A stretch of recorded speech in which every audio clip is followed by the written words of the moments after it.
I have this to say to the modern young girl, gentlemen. Be free, express yourself. Take your life in your own hands and mold it. The world will try to rob you of your freedom, but fight for it. It's all you have to live for.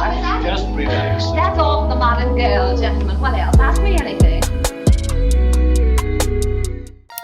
Hello and welcome back to That's All for the Modern Girl. My name is Caitlin and I'm so glad you can join me on this recap of everything I made for this sort of capsule Olympic wardrobe.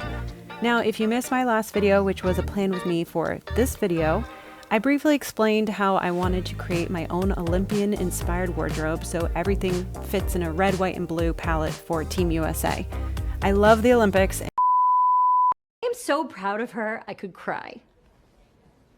And here we go. And have been geeking out watching all the events, including a few new ones to me.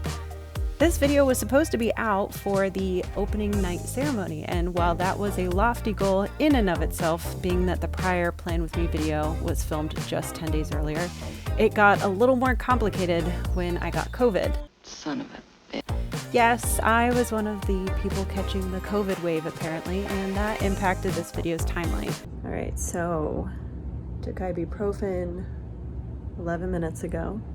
It says that it should start to kick in about 30 minutes after taking it. So until that happens, I am going to sit and watch some Miss Fisher's Murder Mysteries. And then if I'm not feeling the aches anymore, I'll go back to sewing. That's the plan.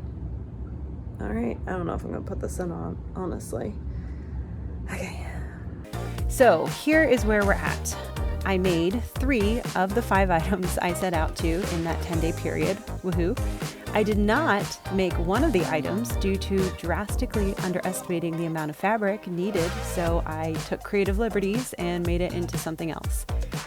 And lastly, I ditched one project because I fell out of love with the fabric and plan. Tragic. And life is too short to spend on projects you don't want to do anymore, so I didn't. All right, now that you're caught up, let's see the materials and what they became.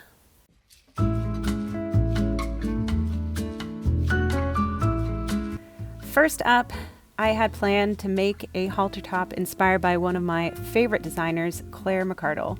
I did a full video on her a couple summers ago, which I'll link above and below. In this photo from 1944's Harvard Bazaar, the model is wearing shorts and a top designed by Claire and jewelry by Cartier.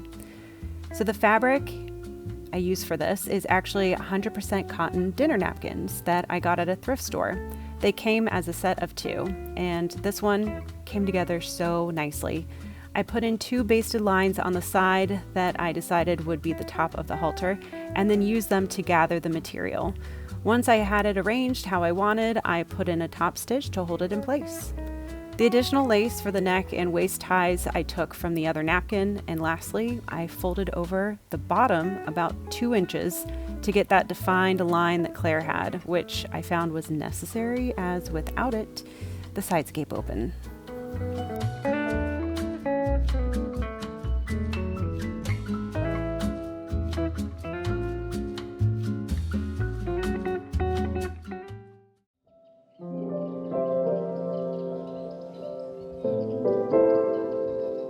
Next up was this blouse that I also got from a thrift store.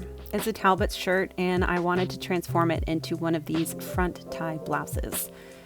I have about 1 billion pins saved on my Pinterest of this varying style. First thing was figuring out the center and cutting it.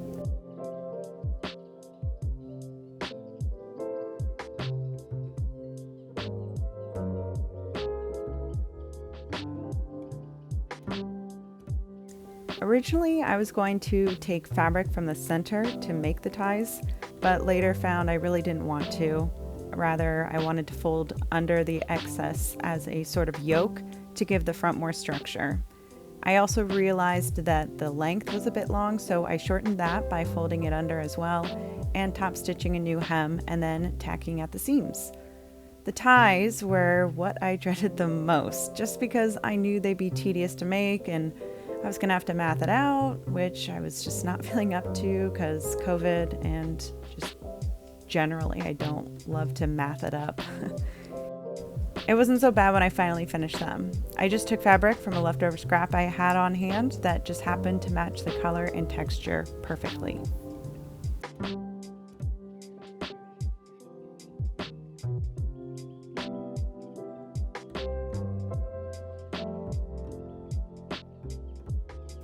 And I have to say, I'm pretty pleased with the end result.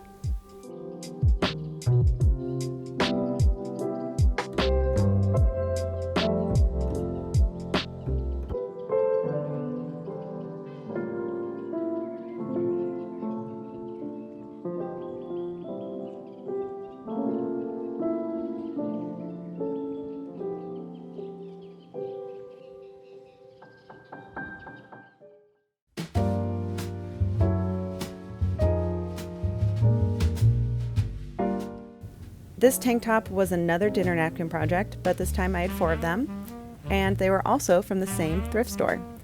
This is the one that I just made up from beginning to end, and honestly, I didn't know if it would work out, if the layers would be too bulky at the seams or scratchy under my arms.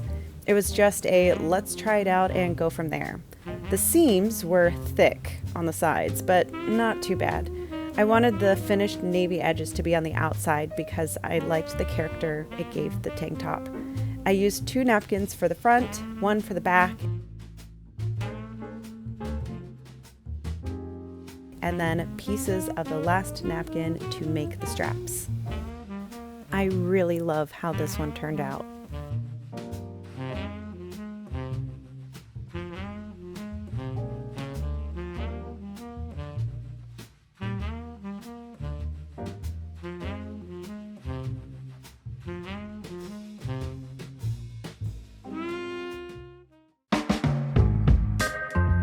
And last but not least, the project I drastically underestimated the fabric on, this tablecloth.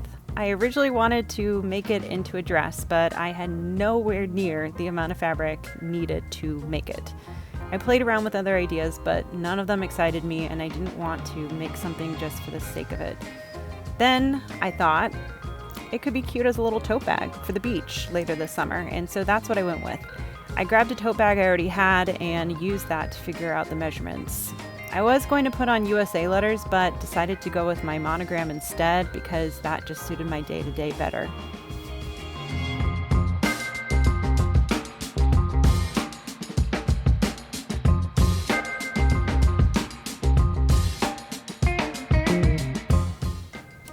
Okay, and that's the most amount of items I've sewn in a week's time ever. New record for me, so that's pretty exciting. Not exactly as I had planned, but pretty darn close, and honestly, that's life.